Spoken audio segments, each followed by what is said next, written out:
and welcome to MIC TV. Today we're going to be discussing digital distribution, selling your brand and music. I'm your host, Greg Ferriola, along with my partner, TJ Peterson. Hi, everyone. If this is your first time joining us, I'd like to welcome you to the MIC community. And for everyone watching, even if you're watching the replay later on, please say hello in the chat. Let us know your name, where you're from, your genre of music, basically anything you want us to know about you as a musician. Okay, so as I've already said, we are going to be discussing digital distribution, selling your brand and music. Now, in today's music industry, digital sales are going to be an absolute necessity for every single musician. When most musicians hear the term digital sales, they think it simply means selling your music online. But this definition isn't really completely accurate because selling music is only one aspect of digital sales. To really be successful, lost my place in my notes. Okay. To really be successful, you need to understand what the term digital sales encompasses. And it encompasses both sales and promotion. So to be more accurate, a real definition for this would really be digital sales is the exploitation of a musician's digital assets to sell their brand to their audience. And when we say the word digital asset, it's basically defined as anything that you own digitally that can be sold or used to promote yourself. And this includes things like your music, videos, photos, artwork, newsletters, social media posts, and the list goes on. Basically anything that you have digitally. Now, this is extremely important to understand because as you develop your brand as an artist, you're going to need to look at all the content that you create from 2 points of view.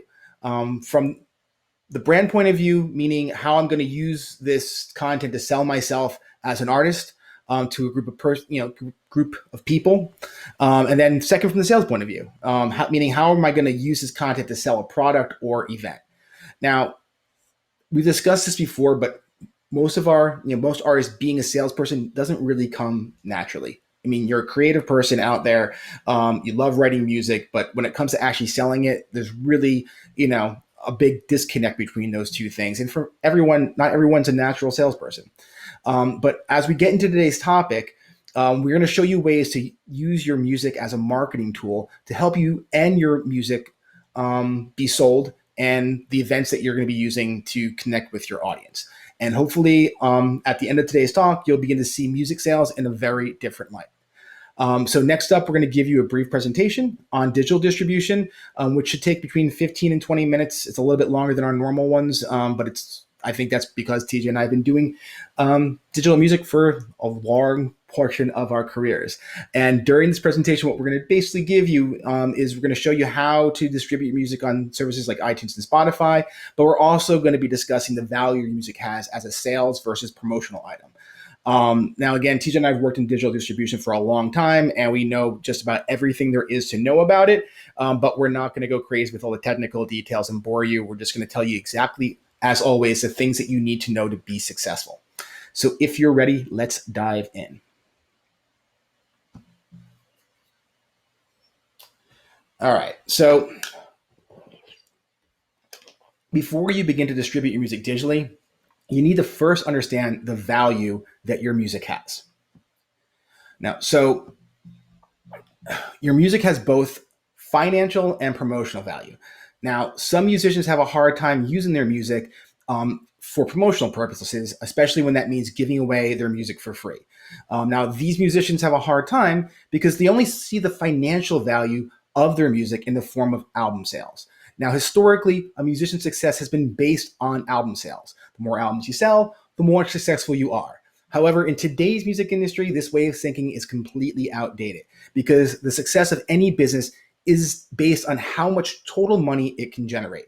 For example, Amazon is not just judged on the amount of shoes it can sell, it's judged on all the products it's selling across the board.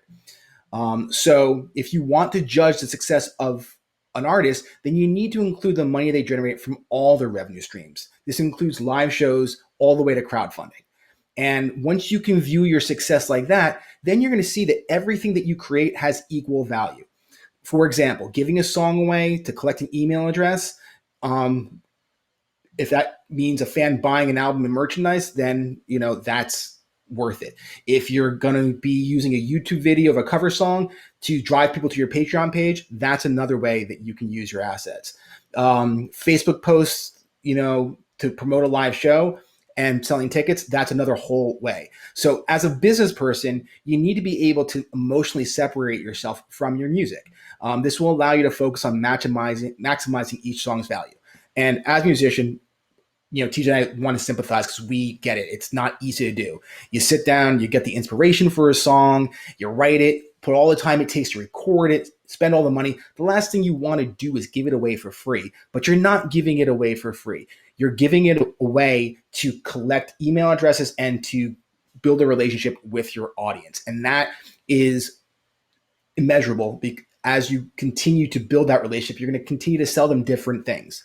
TJ always says to think about your fans and their lifetime value. That's what he's talking about. You want to think about how much money you can get from them throughout your entire relationship with them. So if by giving a track away, you're going to get them in the door to do that, it's completely worth it.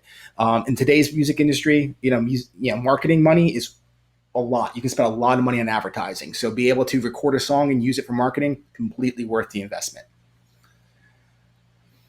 So your overall goal as a musician isn't to sell your music. It's to build a loyal fan base that will financially support your career year in and year out.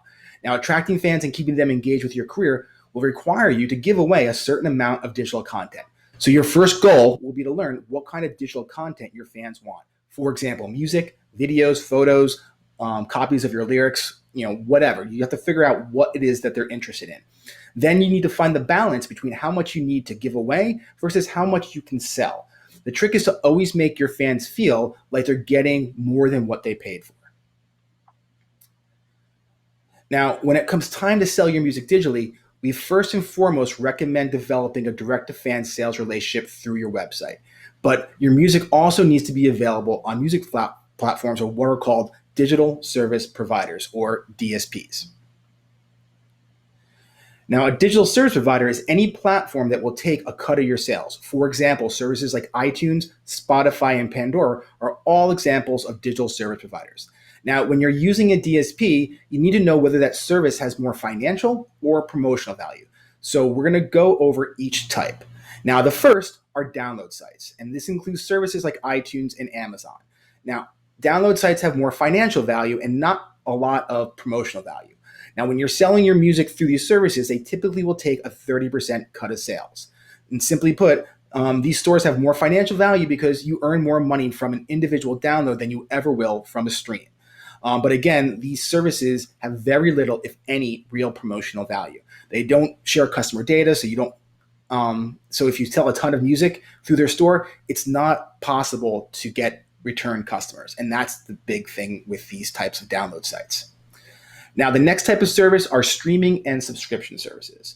Now, interactive streaming and subscription services allow users to choose what they listen to. And examples of these types of services would be services like Spotify and Apple Music. Now, these types of sites have more promotional value because they allow fans to easily listen to your music. Now, streaming and subscription services pay artists a percentage of the service's total income. But the problem with most streaming services is that they have low income and high play counts, which reduces an artist's income to fractions of a cent for each stream. Now, here's a quick breakdown on how much streaming services pay. This can fluctuate from year to year, but I double-checked a few of these things actually today, and they're pretty accurate. Now, this information was taken from an article written by Digital Music News, and as you can see, you're not making a lot of money per stream. And to earn minimum wage each month from music sales, just from streaming, you need to have somewhere in the neighborhood of between 77,000 streams and over 2 million streams per month. That's a lot to ask of any independent musician, and one of the reasons why we always stress selling music direct or really focusing in another revenue stream for your income. Now, the next type of DSP are what are called digital radio services. Digital radio services are non-interactive streaming sites, which means that the user has very little choice in what they listen to and can only skip a few songs. So it's more like a traditional radio service. And some examples of this include sites like iHeartRadio and Pandora. Now, these sites have more promotional value for the same reason that as streaming services and subscription services. And they also pay artists based on a percentage of the service's overall revenue and total plays. And finally, there are video streaming services, and examples of that include sites like YouTube, Vivo, and Vimeo. And these, again, have more promotional value, and they pay based on the percentage of each ad played before the video.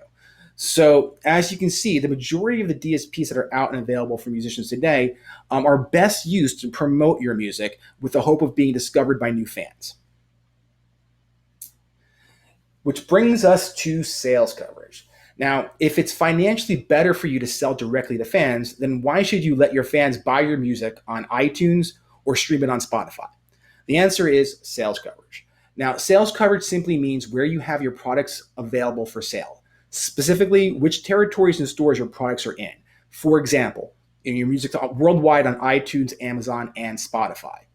And as a business, you want to have your music available in as many stores and in as many countries as possible. Why? The first reason is to increase the chances of someone discovering your music. And the second reason is to make your music easy to find for people who know you and want to support your career. For example, when someone is introduced to you or your music at a live show, you want to make sure they can easily find your music and purchase it. This is one of the reasons why we recommend collecting email addresses so you can give away a free track or two to entice them to visit your website. However, some customers are loyal to the service from which they usually purchase music, meaning there are iTunes people in the world, and there are Amazon people, and there are Spotify people.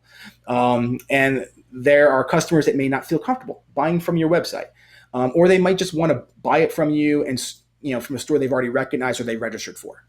And because you never want to lose a sale, it's important for you to cater to these customers.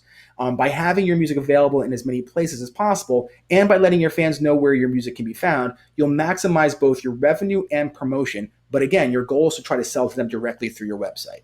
Also, another keynote here too is, when you're selling direct to fan through your website, it's not about getting someone to pay 99 cents for a track or $10.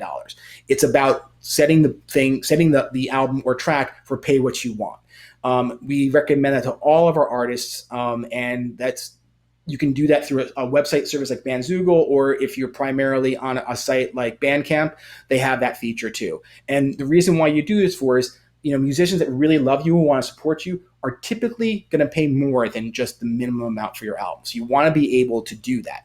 But again, you still want to have your music on all these other sites, because if they're primarily Spotify users, they might come to your website, give you $20 or $30 or $50 for your album. But then, the convenience of having it on Spotify along with the rest of the music and your playlist is important. So you want to make sure that you make it as accessible as possible. Okay. So now let's discuss selecting a distribution service. Now, many artists use services like TuneCore, Reverb Nation, and CD Baby to make their tracks available digitally. But there are many other services available to distribute your music. For example, DistroKid and Symphonic Distribution are just a few of the other online services providing digital distribution for musicians. Now, when you select your digital distribution service, you'll need to do your research and decide which service is right for you. But we recommend trying to avoid one that charges you a large annual fee. Also, be mindful of any additional fees that aren't included in the annual fee, such as a fee for UPC codes or ISRC codes. Now, quick note, we typically recommend DistroKid as a music aggregator because you can release an unlimited amount of music for between $20 and $35 per year, which is a relatively small amount, and then you get to keep all your royalties.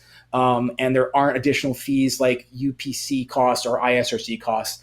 They do have some additional upsell items, but none of the stuff we would consider to be crucial towards what you're working on. So you can actually skip all the additional fees if you decide to use that service.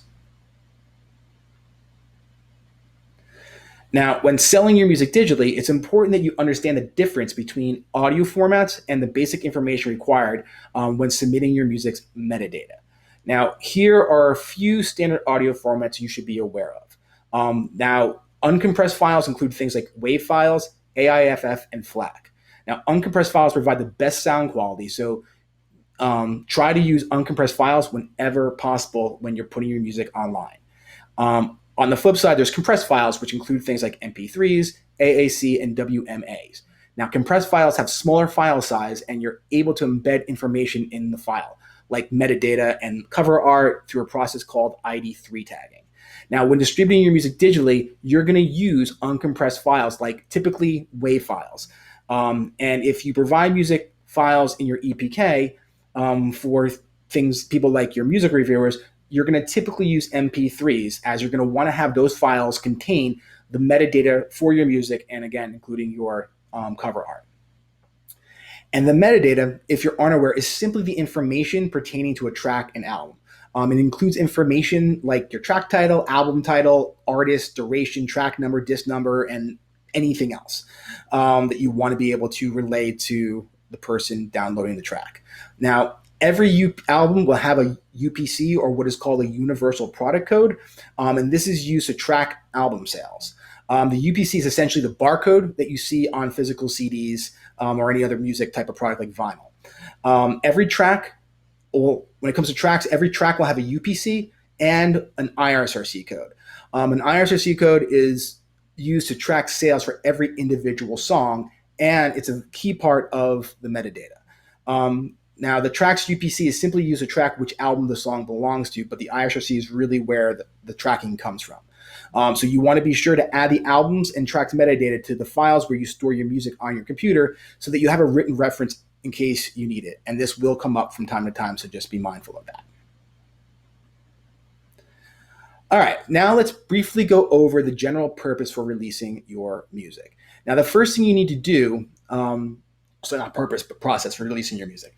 All right, now the first thing that you're going to need to do is register your music. Now, for an artist, that means registering your music for copyright and with Sound Exchange.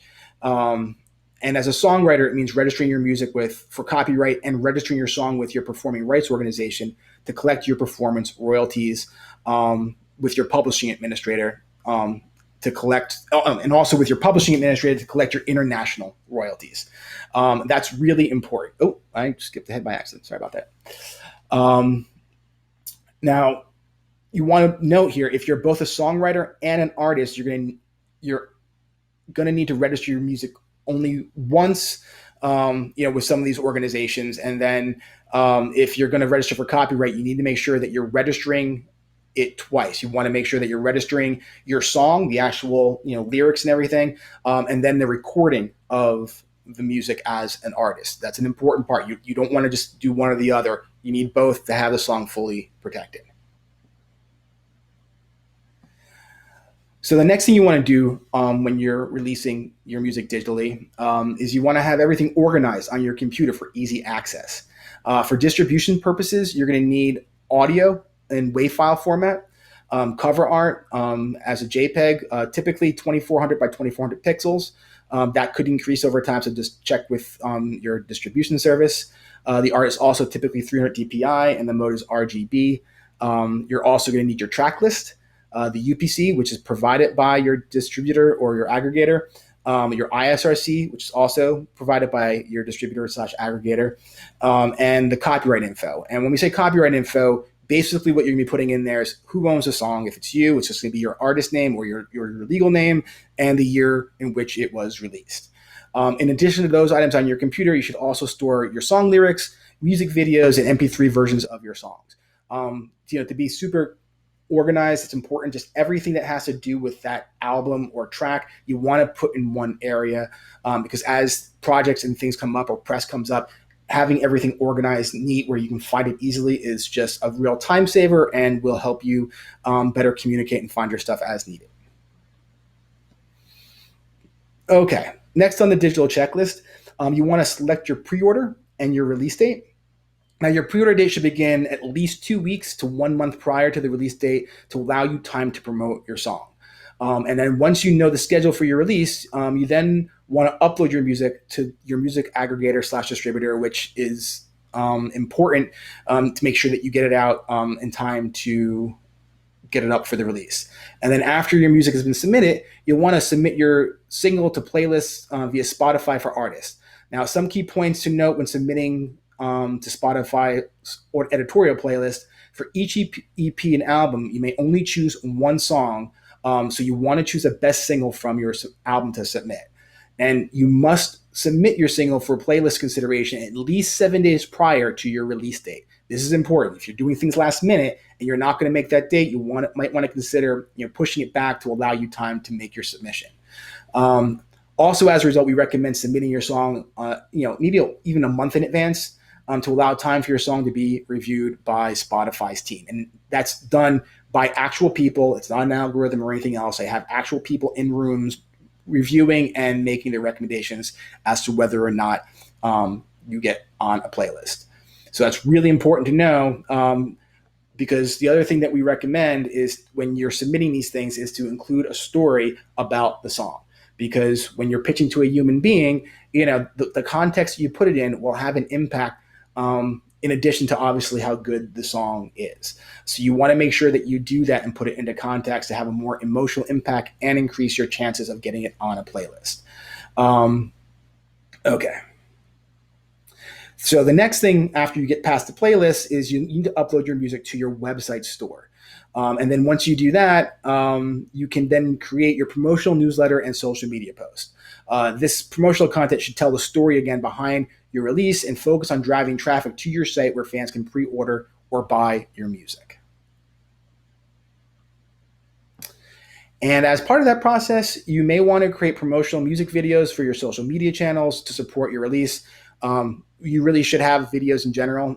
They don't necessarily need to come out immediately when the song comes out, but you should have something in the future where it helps to lengthen the release of the song. So if you release a song on one day, a couple weeks later or a month later, release the video. It helps maintain the buzz about the release and drives traffic to hopefully increase your sales. And finally, the step is to make sure that all your promotional content and materials include links to buy your album. And you can include things like those kind of links on your YouTube cards to where you're driving your traffic. Also, too, if you're not driving it to your website, make sure that you're driving it to your Bandcamp page. Or if your primary revenue stream is Patreon, then you're driving it there because that's where you want people to come and spend their money. And that concludes the presentation.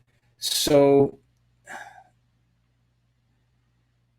to conclude, the basic things that you're going to need to distribute your music are going to be WAV files of your songs, cover art, and the metadata for your song and or album. You're also going to need sales tracking codes in the form of a UPC and an IRC, which are provided by your distributor. Then when distributing your music, again, we recommend DistroKid, but there's nothing wrong with using another service. Just be sure that you are fully aware of all the fees that are involved for signing up. Also, be sure to plan out your release and create a release checklist that you can easily follow.